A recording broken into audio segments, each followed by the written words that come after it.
ஒரு கிராமத்துல வயசான விவசாயி வாழ்ந்து வர்றாரு. அவருக்கு மொத்தம் 3 பசங்க. மூத்த பையன் அப்பாவை மாதிரியே நல்ல சுறுசுறுப்பானவன். அப்பாவோட சேர்ந்து விவசாயத்தையும் கவனிச்சுட்டு வர்றான். மற்ற 2 பசங்களும் அதே சோம்பேறித்தனத்துடையும் எப்போதுமே தூங்கிக்கிட்டு மரத்தடியில பெட்டி பேச்சு பேசி பொழுத போக்கிக்கிட்டே இருக்காங்க. ஒரு நாள் விவசாயிக்கு முடியாம போனதால தன்னோட சொத்துக்களை 3 பசங்களுக்கும் சரிசமமா பிரிச்சு கொடுக்கறாரு.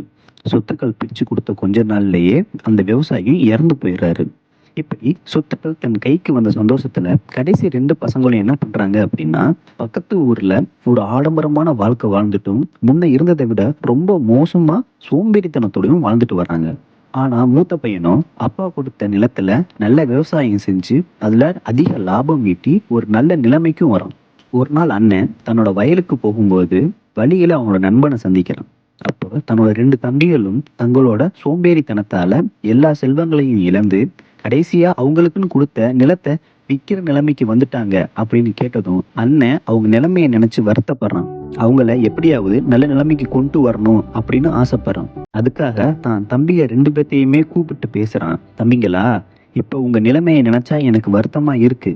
ஆனா அப்பா நமக்கு சொத்துக்கள் கொடுக்கும்போது முக்கியமான உண்மையை உங்கள்கிட்ட சொல்ல வேணாம்னு சொல்லிட்டாருன்னு அண்ணன் சொல்றான். அதுக்கு தம்பிங்க அவளோட, அப்படி என்ன அண்ணா அப்பா எங்கள்கிட்ட சொல்லாம மறைச்சாருன்னு கேக்குறாங்க. அதுக்கு அண்ணன், அப்பா நமக்கு கொடுத்த நிலத்துல ஒரு பெரிய புதையல் இருக்கணும், அதை நான் எடுத்து பயன்படுத்திட்டேனும், அதனாலதான் நான் இந்த நிலைமைக்கு வந்துட்டேன்னு சொல்றான். இதை கேட்டதும் தம்பிங்களுக்கு ரொம்ப சந்தோஷம். உடனே தம்பிங்க 2 பேரும் மறுநாள் அதிகாலையிலேயே எழுந்து தங்களோட வறண்ட முட்கள் மண்டி இருந்த நிலத்தை சுத்தம் செய்யறாங்க.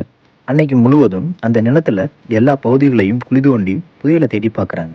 ஆனா அவங்களுக்கு எந்த ஒரு புதையலும் கிடைக்கும். உடனே கோவத்தோட நம்ம கிட்ட புதையல் இருக்குன்னு சொல்லி நம்மள நல்லா ஏமாத்திட்டாருன்னு அண்ணனை பார்க்க போறாங்க. அண்ணனை பார்த்த 2 தம்பிங்களும், நீங்க சொன்ன மாதிரி நாங்க 2 பேரும் எங்களோட நிலத்துல மொத்தமா தோண்டி பார்த்துட்டோம், எந்த ஒரு புதையலும் இல்ல, எங்ககிட்ட நீங்க பொய் சொல்லிட்டீங்க, அதோட நாங்க இந்த ஊர்ல இல்லாததால நீங்களே எங்க நிலத்தை தோண்டி எங்க புதையலையும் எடுத்துட்டீங்க அப்படின்னு சொல்றாங்க. அதுக்கு அண்ணனும், தம்பிங்களா, உங்களோட புதையல் அங்கதான் இருக்கு, உங்க கண்ணுக்கு தான் அது தெரியல. நாளைக்கு இதே மாதிரி அதிகாலையில உங்க நிலங்களுக்கு நீங்க வாங்க, நான் அதை காட்டுறேன்னு சொல்றாரு. அதே போல தம்பிங்களும் அதிகாலையிலேயே நிலத்துக்கு வந்து அண்ணனை பார்த்து, எங்க அண்ணா எங்க புதையல், அதை காட்டுங்கன்னு கேக்குறாங்க. அதுக்கு அண்ணன் அந்த நிலத்துக்கு நடுவே நின்னுட்டு, இதுதான் உங்க புதையல் அப்படின்னு தம்பிங்களோட நிலத்தை காட்டுறாரு. ஆனா தம்பிங்களுக்கு ஒன்னும் புரியல.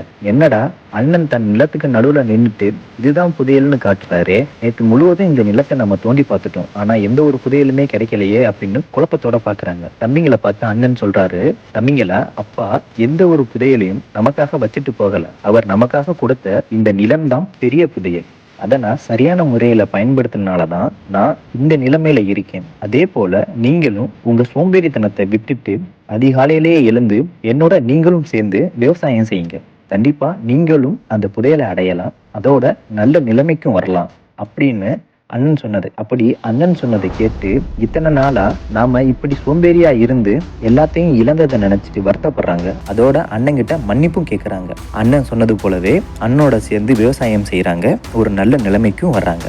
இதன் மூலமா நம்ம தெரிஞ்சுக்க வேண்டியது, நம்மளோட வெற்றிக்கு முதல் தடையா இருக்கிறது அந்த சோம்பேறித்தனம் மட்டுமே. அதனால இப்படிப்பட்ட சோம்பேறித்தனத்திலிருந்து வெளிவந்து வெற்றியை நோக்கி ஓடுங்க. வெற்றி கண்டிப்பா உங்களை வந்து சேரும். நன்றி.